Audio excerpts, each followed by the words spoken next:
All right, if everybody could take their seats, we're going to begin this special program that we have this evening. Thank you so much for joining us. My name is Fred Yarger. I'm the current president of the 10th Circuit Historical Society, and I have the honor to kick off this special evening tonight. I won't introduce our special guest. I'll leave that to Chief Judge Holmes. But I do want to say a few words about logistics and then give a plug for the Historical Society.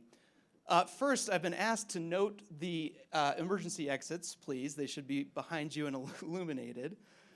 If you could please turn off all of your mobile devices, and remember, no recording of video or audio for this evening's event. And of course, no photography or live streaming, which I wouldn't even know how to do.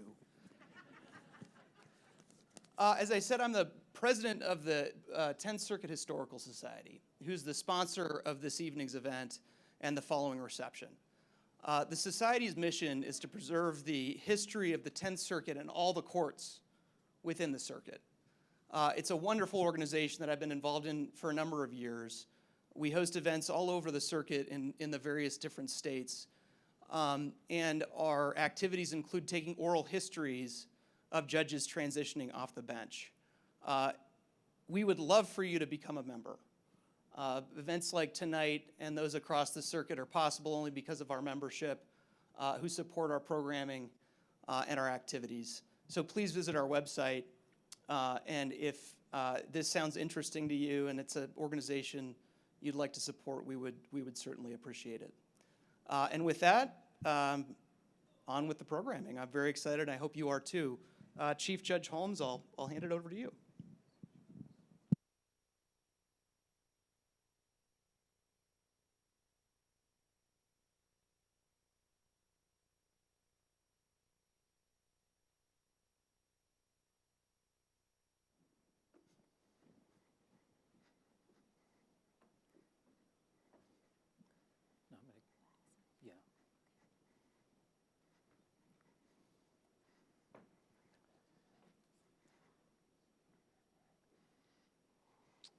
Good evening, Justice Barrett. We are very grateful to have you here with us in the 10th Circuit. Many members of our audience are familiar with some details of your biography, and they are not here to listen to me. So please permit me to offer only a very brief introduction that will set the stage for some of the questions that we'll have in a moment. Justice Barrett was born in New Orleans, Louisiana, the eldest of 7 children. Her father worked as an attorney for Shell Oil Company, and her mother was a high school French teacher.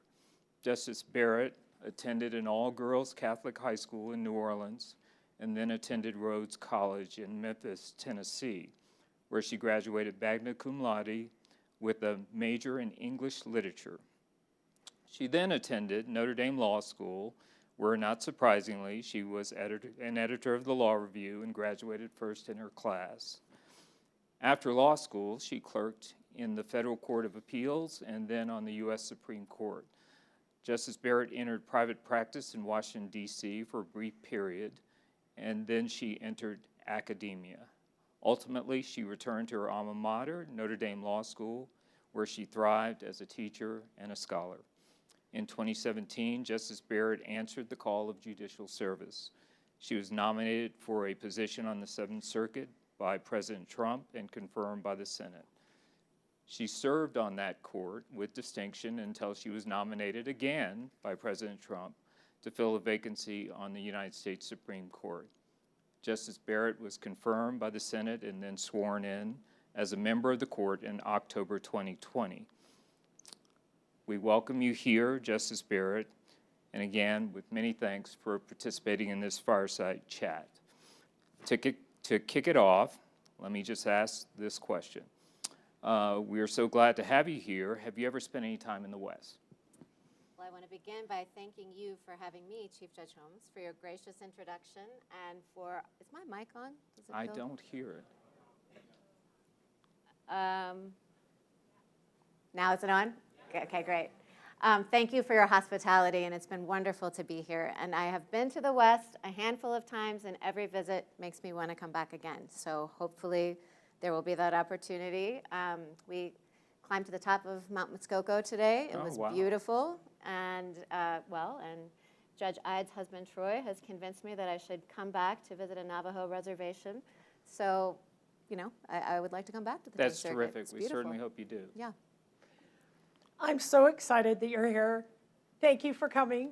I'm excited to be here. We actually go way back. Justice Barrett and I were on the Federal Appellate Rules Committee together, and you could tell we were very junior members because we constituted the Prison Mailbox Rules Subcommittee. That was our very important assignment. I had forgotten about that. Well, Yes, you did. I'm here to remind me. you. And very humorously, one of my law clerks wrote her law school note on our amendment. So Really? we have had an impact. I'm actually think it's probably not a good thing that there was something to say about it because it means we might not have accomplished what we set out to do. Well, I'm so glad you're in the West and you're experiencing high altitude, but you grew up in low altitude. Tell us a little bit about growing up in New Orleans and how that has influenced you. So New Orleans is a mid-sized city that has a small-town feel. At least before Katrina, it was the kind of city where people stayed generations after generations. So I had a large extended family, and we shuttled back and forth to visit both grandparents every Sunday afternoon. And there's just a real sense of rootedness and culture. And I've regretted that our children have not had the same experience, but we try very hard to bring New Orleans into the Barrett home. So we have gumbo and red beans and rice and jambalaya are staples of our menu, and we try very hard to get back multiple times a year so that our kids stay connected to my family there. That sounds terrific. With New Orleans in mind, tell us about Amy Coney as a high school student. What activities were you involved in? Did you play sports or an instrument? I did not play sports. I did play piano for about 10 years. I was involved in the student government, and I did theater, was kind of my thing. So I did a wide range of things. I was in A Man for All Seasons, like on the serious side, but then I also played the lead in the musical A Little Shop of Horrors. Oh, wow. Wow. Okay. Heard it here How is first. that- I don't think nice I've said that fact. public. Yeah, wow. How has that influenced your jurisprudence? No. So did you always want to be a lawyer, or was there an alternate career path for you? I did not always want to be a lawyer. Growing up, I loved reading, and what I really wanted to be is either an author or an English teacher. So I went to college, and I majored in English. I minored in French, and as an effort to embrace my heritage, my Yes, French yes, heritage yes. in my city. And I took a fiction writing class, and a friend of mine was in the class, and we would turn in our work, and she could just make it come alive on the page, and I realized, I'm really not good at this. I'm good at analytical writing, so I'm going to stick with that. Novels are not in my future. So I majored in English, and I thought about being either a high school English teacher or an English professor, and was on the fence about going on to get a PhD in English or going to law school, and at that point, I chose law school. So it was not my lifelong dream, but I'm happy I pursued it. It worked out okay. Yes, I think it did. As I mentioned a little bit in the introduction, after law school, you clerked on the D.C. Court of Appeals, or on the Court of Appeals, and for Judge Larry Silberman. What was he like to work for? What were some of the key lessons that you took away from that experience? And would you talk a little bit about how that has influenced you now as a justice? Yeah, so Judge Silberman, he was amazing. He had a big personality, and he had wide-ranging knowledge about just about everything. And so, here I went straight through. So I went straight through college to law school to clerking, and showed up in chambers. And first of all, so Judge Silberman had gone to Harvard, and that was where he hired most of his clerks from. And so, here he had taken this chance on me, hired me from Notre Dame. I showed up in chambers, and I was a little bit sensitive about it, and I was a little nervous making sure that I would do a good job. I showed up to Chambers one Saturday, and I was wearing a Notre Dame t-shirt, and he said, "I've got a reputation to protect. Get inside Chambers right now." Just teasing me. Yeah. But he thought it was quite funny. He had been an ambassador to Yugoslavia, and he had wide-ranging interests in foreign affairs, particularly in Eastern European events, wide-ranging interest in the law. I mean, he had served many administrations, various positions in the Department of Justice and the Department of Labor. So we were expected to be able to converse on anything and everything. And because it makes me feel old to say this, this was like, pre-smartphones. So you had to actually be reading the newspaper. And here I am. I mean, my primary concern was just making sure that I was getting my work done. I was reading briefs all the time, working on opinions, reading cases. And it felt like a chore to say, like, okay, I've got to read about what's going on in Eastern Europe right now so that when he asks me a question tomorrow, I'll be ready to answer it. But that was actually one of the great lessons, because left to my own devices, then and probably now, I mean, I tend to just kind of have tunnel vision at what's right in front of me, and I'm very task-oriented. I have to get X, Y, and Z done. And that is not how Judge Silberman operated. Same is true with respect to relationships. I mean, I'm kind of left to my own devices, I wouldn't really go out to lunch. I would prefer to just work through lunch because I'm trying to be efficient. And we went out with him pretty much every day, often to the Labor Department cafeteria, because he had spent a lot of time there and he liked it, not because the food was good. Mm-hmm. And I remember those times much more than actually cases or the substantive work, and that's been another good lesson for me. I try to discipline myself. I make it a priority to go to lunch at the court now because his example, I think, was very meaningful to me in showing and just emphasizing the importance of relationships and not just being so caught up in my to-do list and my own task-orientedness that I don't make time for those other things. You remember those times because of the conversations that you had? Because of the conversations and because of the relationships. And Judge Silberman is a great mentor. I mean, he was there in the Rose Garden when my nomination was announced to the court. He cheered me on at my Seventh Circuit nomination. He was sitting behind me, and Judge Santel was there for Judge Larson. So he has been a lifelong mentor and friend until he recently passed away. Actually, Jesse and I were in Montana maybe 2 years ago. It was just a few months before he died, and he called, and I picked up the phone, and we were in the car going somewhere, and he said, "I'm just calling to make sure you're taking your security seriously." I said, "I'm not sure if you're taking your security seriously." So yeah, he always looked out for me, and he was kind of both a mentor and kind of a father figure. Yeah, I miss him. Well, we have the same question about Justice Scalia. How was clerking for him, and what did you learn from that experience? So Justice Scalia was very much larger than life, and he and Judge Silberman were quite close. And he was very intimidating. I don't think I ever lost the sense of being intimidated somewhat by Justice Scalia because he was just so smart and so self-assured. In terms of what I learned from him, I mean, he was such an excellent writer, and he was so great on, his feet and orally. I mean, there's no better way to sharpen your writing skills and your ability to speak than to be peppered with questions by him. I mean, talk about intimidating to have to turn in a first draft of an opinion to Justice Scalia, who is such a great writer, and then you stand behind him, and we did have computers in those days, even though there were not smartphones, and to stand behind him and watch him editing and just throwing in lines and, spicing it up. It was incredible. But he was funny, and he would sing opera in the office. It was a really great year. Before arguments, we would sit, everybody had to know all the cases, and he would just start asking questions, and you just kind of got thrown to the wolves, like thrown into the fire. And it was a great experience. Wonderful.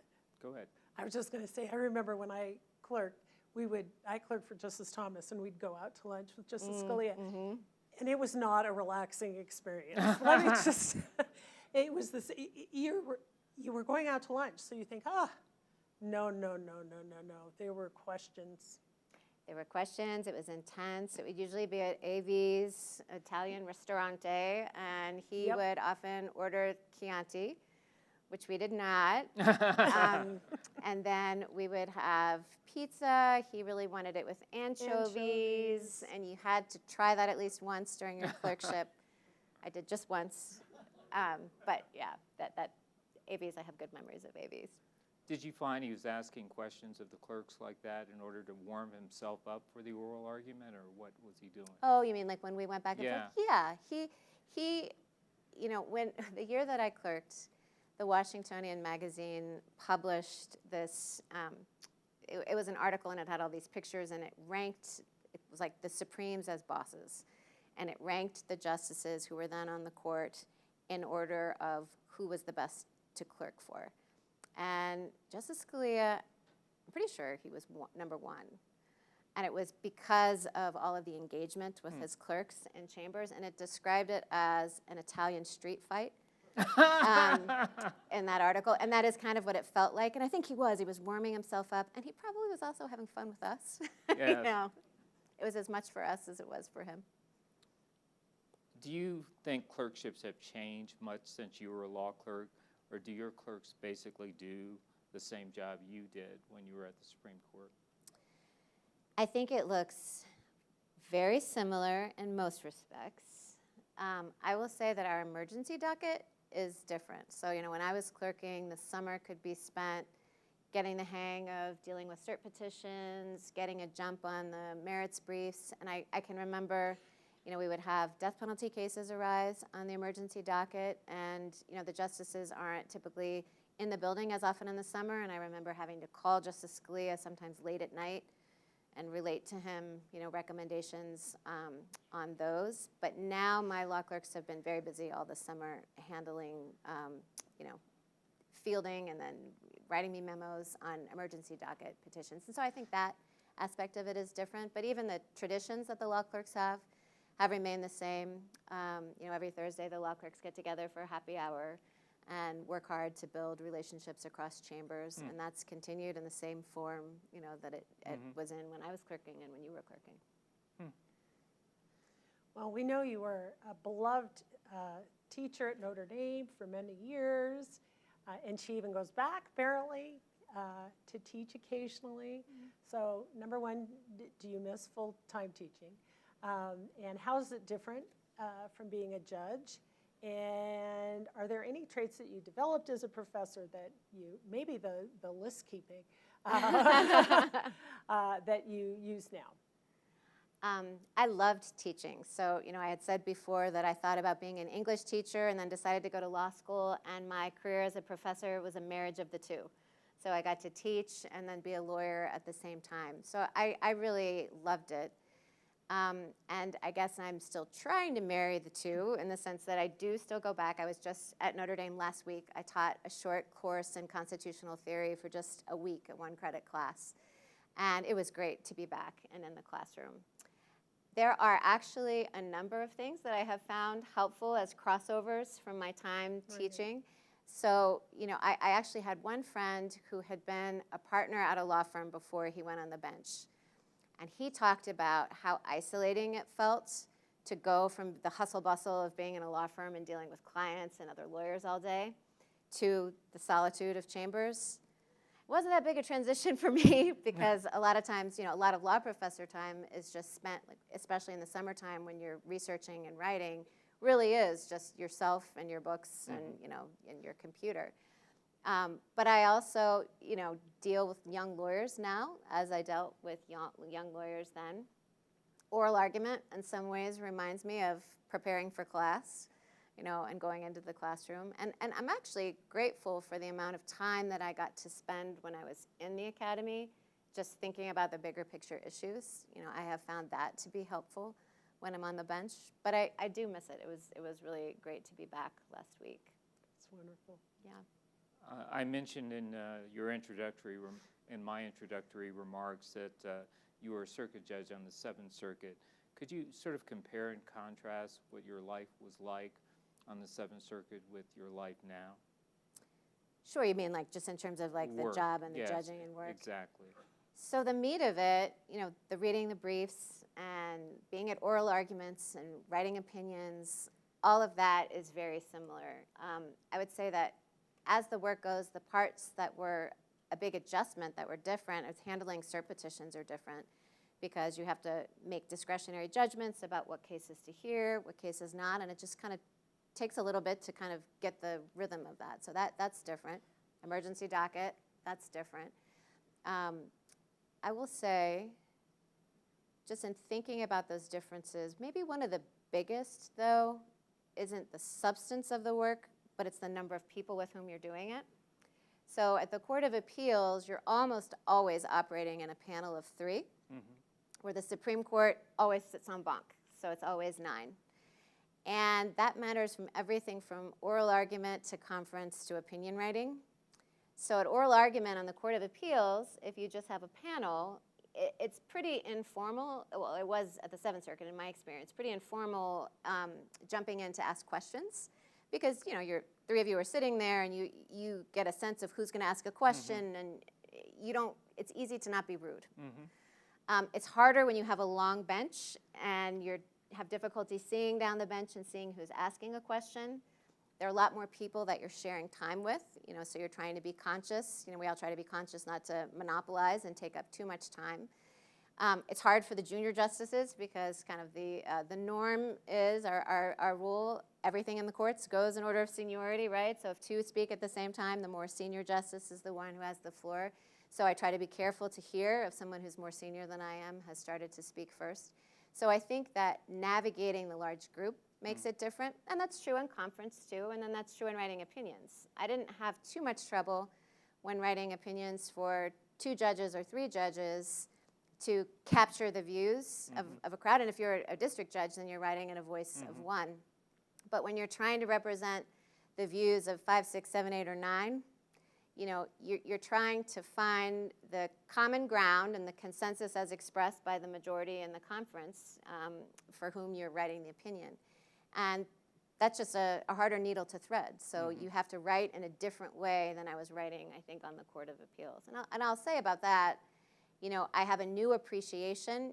I had clerked on the court, and I taught constitutional law for many years. And I have a new appreciation as now the author of opinions for the reasons why things are glossed over or swept under the rug, and people might I used to get frustrated, or students will get frustrated, well, why didn't they deal with this? Or why are they so vague about that? That's not sloppiness. Usually that's because, there was a reason. Either we thought it was unnecessary to reach that issue in a case, or maybe people couldn't all agree on that point. So I think when you're doing something that's a group project as opposed to a concurrence or a dissent, you just can't write it in as forceful or cleanly analytical a way as you might, as if it were something that you were producing just for yourself. Well, this may be obvious, but you're a Supreme Court justice, and you have 7 children. How do you make it all work? I have a superstar husband who does way more than his fair share of the household jobs. He's been great. So I could not do it without him. And I will also say I don't have 7 toddlers. Okay. There was a time in my life when I had 7 children, ages 11 and under. So by comparison, I've got it easy now. Our oldest is out of college, and we have 2 in college. So we're only responsible for 4 at home who are, kind of Only. Only four. But yeah, as they get older and more self-sufficient, it does all become easier. But it's kind of like, it's a good thing that I'm task-oriented, even though I try to curb my hyper-efficient tendencies, because to get it all done, it does take planning. Somewhat related question. How's the transition been for your family now that you're on the court? We regarded it, and we presented it to the kids when it happened as kind of a family project. This is something that we're doing together. And when we moved, it was a sacrifice for all of them, but they actually have adjusted just beautifully. Only once has one of them thrown kind of back at us, "You made me move." and it was over something silly like screen time. I mean, I would have used that card so many times if I had been a teenager. You know, when we first moved, our neighborhood has kids that are mostly a little younger than our kids, and one of our sons, when we arrived, we had a great neighborhood in South Bend with lots of kids their age, and they ran around the neighborhood in a pack together.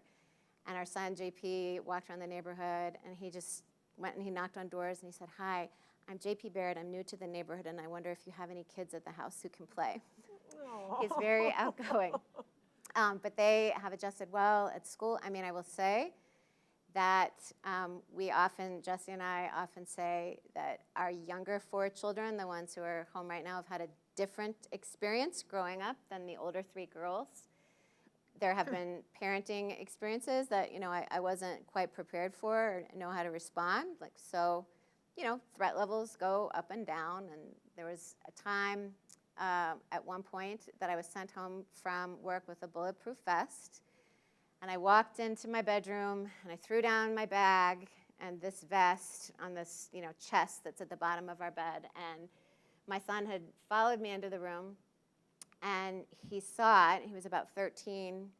He looked at it and he said, I'm thinking like, uh-oh, I didn't think this through. I should have like walked and put it in my closet. He looked at it and he goes, "Is that a?" And I said, "Yeah." And he said, "That is so cool. Can I try it on?" I said, "Sure."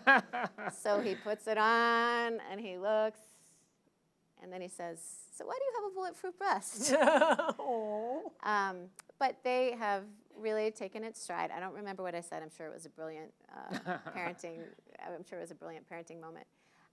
But they've taken it in stride. They've gotten used to having to be picked up by the detail. Like, you know, if I'm with them and we're going to a soccer game, and you know, as teenagers they don't always like that.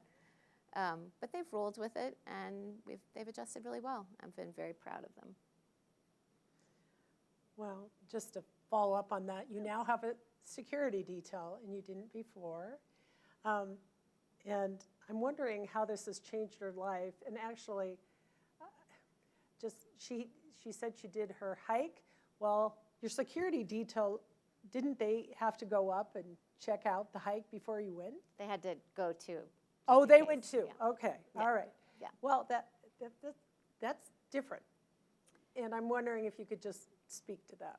Sure. I mean, I think that actually has been one of the most difficult things for me to adjust to, because, you know, let's see, I went from 1 minute feeling like, you know, I could go anywhere, do anything, be anonymous if I wanted to kind of, you know, in very short order, being in the care of United States Marshals, and I didn't drive myself in the beginning for like 3 months.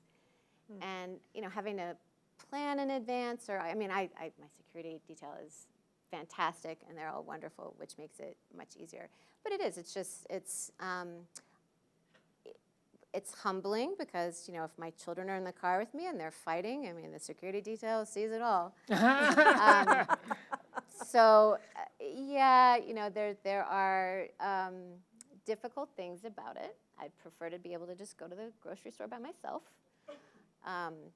But I've gotten used to it, and, you know, just try to, if I had fallen on the mountain, They were there. they were there to help. Very good. Yes. Well, I appreciate that, because you had to make it to the I had to make it to the fireside event chat tonight. Yes, Yes, exactly. Shifting gears a little bit, what advice do you have for young lawyers just starting in the profession? Is there something you tell them that you wish you had been told when you were starting out? You know, maybe it's related a little bit to the question you asked about Judge Silberman and my first clerkship. I mean, I think sometimes I laugh. I look back at my life and I think about what I thought of my life and what I thought about my busyness level at a particular moment in time. You know, when I was clerking for Judge Silberman, Jesse and I were dating and we got engaged that year, but we were living in separate cities. So I didn't have, you know, a fiance or boyfriend on location. I had no children. So really, I was responsible for myself and my job, and I was convinced I was the busiest person in the world.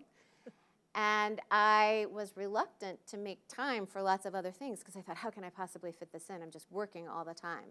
And then, we got married, and I thought, oh my gosh, this is so busy because I'm working at a firm, and now we're married, and I want to spend time with Jesse, and we're setting up our house, and all that sort of thing. I thought it couldn't be busier. And then, with each thing, of course it gets busier as life goes on. Then you have children, you have job changes, and you can always absorb it. You can always do more.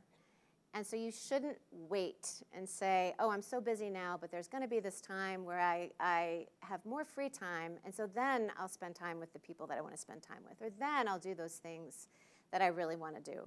I guess I would just say enjoy each time of life while you're there, while you have it. I mean, when I was back at Notre Dame last week, I was back in the classroom, and it was so great. I felt like Professor Barrett again, not Justice Barrett. And there are these beautiful lakes on Notre Dame's campus that I used to go running around a lot when we lived there. And so I went running around the lakes, and I closed my eyes just for a second. Wasn't going to trip and fall. Very good. And thought about, what it was like before, kind of what it was like to just be there before, if I could rewind the clock. And when you move past one phase of your life, like the beginning of your career as a young lawyer just starting out, or even now, you don't get it back, and you don't always appreciate it when you're in the moment. And there can be great things that lie ahead, but I think it's so important to be happy about and to embrace all of the gifts and the great things and the hard things about the present moment, too. That's wonderful. Well, I'd now like to turn to your advice for judges. You and your colleagues read a lot of lower court opinions, including ours. And I'm wondering kind of what advice do you have for district courts and Court of Appeals judges and any other judges here about writing? So I don't feel like I need to tell either of you or any of the judges in the room about good legal writing. I mean, you're good writers. In terms of what's helpful for the court, I think it's helpful for us to know when you think we ought to intervene. Because a big part of what we're trying to do is to make the law clear and to make sure that it's uniform to resolve circuit splits. And so when, say, the 10th Circuit is struggling with implementing some doctrine or some statute that you think it's not clear and you think it would be helpful for us, I think it's helpful for an opinion to let us know that. I also think it's helpful when you write very thorough analyses of difficult issues, because we don't take petitions necessarily right when a circuit split emerges, because we want it to percolate. And the whole reason for that is to let other courts of appeals or other state Supreme Courts have a chance to weigh in. And we get the benefit of that when there are other opinions addressing, say, some statutory interpretation issue that's a split. The better opinions and the more of them that we get, we'll only get one crack at it, so we don't want to jump the gun. We want to make sure that we have a lot of excellent thinking from many other judges to draw from when we make the decision. So I guess that's what I'd say. All right, I'll take that to heart. Counting on it. Yeah. It could be said that this term was a divisive one, and that there were many vigorous dissents. Does this division in the opinion work of the court translate to your personal relationships with your colleagues? Well, let's see. So I would say I'll quibble with the premise that it was a divisive term, because I think this past term basically, and it's a repeat of history and all the other terms, it's a small percentage of cases that generate the most heat. But when you look at the docket, and I don't have the statistics at my fingertips, but when you look at the docket, we always hover right around 50% for unanimity. And then the lineups vary greatly in all the other ones. So it really comes down to a smaller percentage of cases in which there are kind of the more vigorous dissents and back and forth. And it's not always the cases that people expect that they will be in at the outset of the term. But it is true, of course, this term, as every term, that there are at least a few cases in which we do have vigorous disagreement on either side. And no, I mean, I think that, you know, it does not affect personal relationships, because I think that the ethic of the court long has been to keep the heat on the page. Personally, my style isn't to be, you know, as spicy, say, like, you know, in dissent writing. Other people, Justice Scalia had a very spicy style. I try not to write that way myself. I mean, although, you know, I'm junior, I'm not writing the big cases. Maybe that will change down the road, so don't hold me to it. But that's not my particular style. But I think that on the court, justices are sparring over ideas, not one another. It's not personal. So I think, you know, for every court, you know, that's a good model to keep in mind. Many of our speakers today actually, during the course of the panel, talked about civility. And I'm wondering how important you think it is just in the appellate courts or in courts generally, and how that might translate to the larger civility in our country today. I think it's so, so important. And I think, honestly, I'm not a sociologist, so just take this as just my armchair observation, because it's completely an armchair observation. But it seems to me that the isolation of COVID really contributed to that, because people weren't interacting face to face. It seemed to me, just watching my children on college campuses and some of the things that were, you know, happening in relationships on college campuses, it's like people were forgetting how to talk to one another. And I think there has been more of a breakdown in civility as a result of that, and a result of, you know, whatever other social dynamics might be at play. And I think it's so important in such a troubling development, you know, that there has been this, you know, breakdown somewhat in civility. And I think that, honestly, the courts are the place where we can show how that can be different. I mean, I think, you know, courts are designed to be collegial places. You know, it's all about group decision making. You know, we're nonpartisan. We have adversaries in front of us. We're not the adversaries. They're the adversaries. And we're navigating the argument, and we're refereeing it. And, you know, there's a reason we talk about a judicial temperament. Judges are supposed to be measured.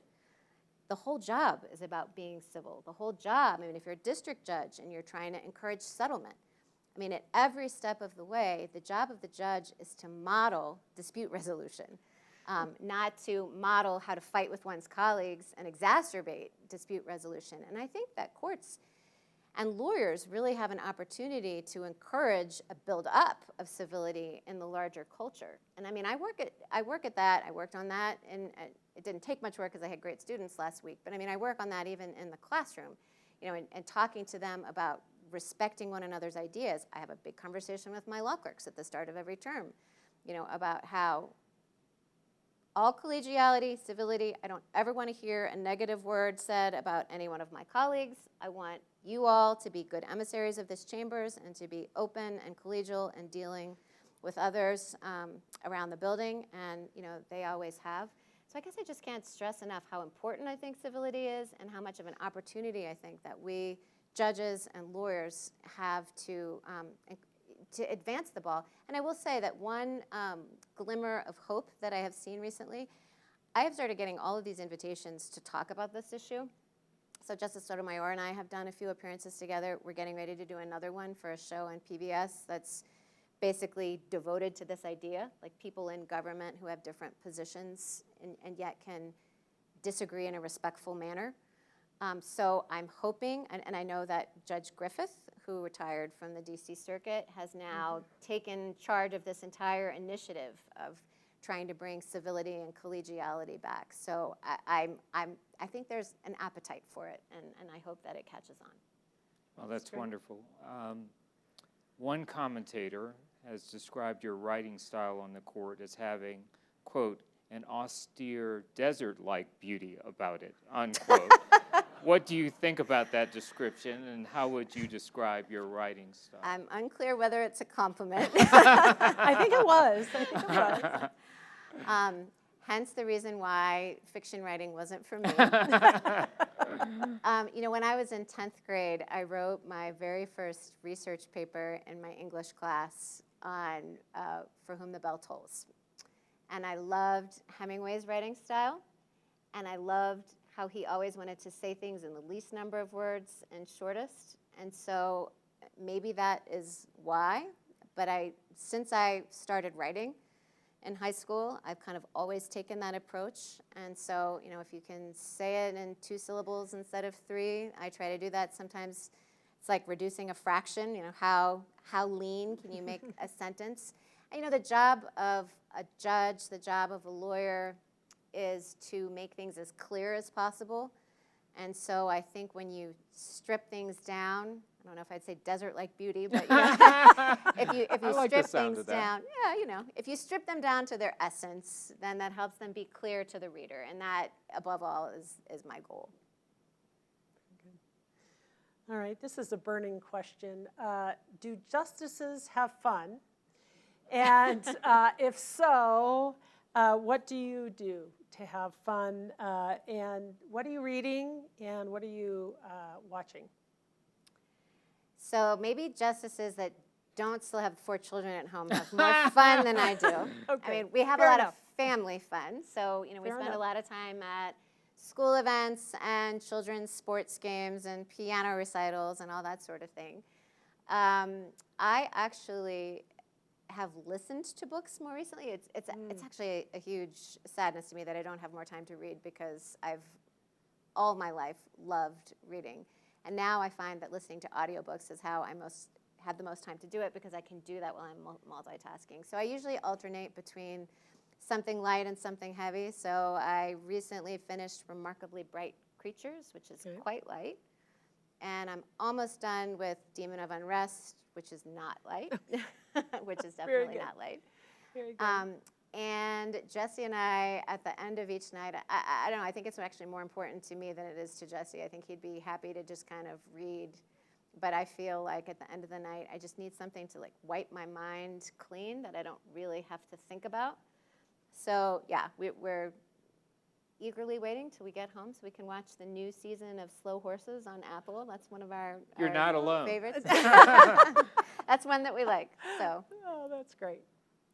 Our circuit conferences are a happy occasion for bringing together both bench and bar, including not only our current federal judges, but also members of the bar who may be asked to serve in the future in the federal judiciary.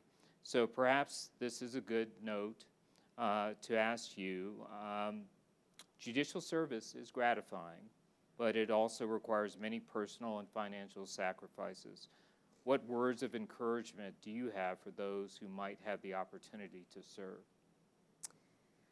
I think serving is a privilege. It's very rewarding. And I think as lawyers, when you think about what you can do to serve the community, what you can do to serve the country, I think putting your legal skills to the service of the courts is an incredibly important task. I would say that I would never do it for the sake of ambition, because like anything you do just kind of with that goal in mind, it will not wind up panning out very well. I think you would be unhappy in the job because of the sacrifices that it does entail. But I think if you think about it, it's the way that I've tried to think about it, that Jesse and I have tried to approach it as this opportunity for service. I mean, as an opportunity to, it's easier to give things up. It's easier to accept the sacrifices when you're viewing it as towards an end, and I think that our court system, the one that you two have also made the financial sacrifices and the sacrifices of time and otherwise to serve, is really kind of the crown jewel of our government in many respects. I mean, I think it's served this country well for more than 2 centuries, our judicial system, and I think it's something that we can all be proud of, and I'm proud to serve in it. I think that's an inspirational note to end on. And so thank you, Justice Barrett, for spending time with us in the 10th Circuit and in this fireside chat. We're really grateful. It's been delightful. It has been my pleasure. Thank you so much for being here. It was great to be with you both this evening. If you'd welcome her, give her a... Thank you.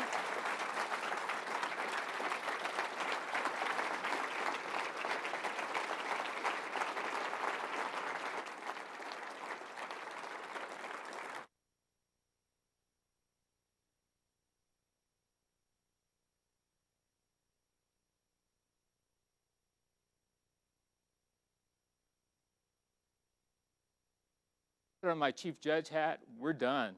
All right.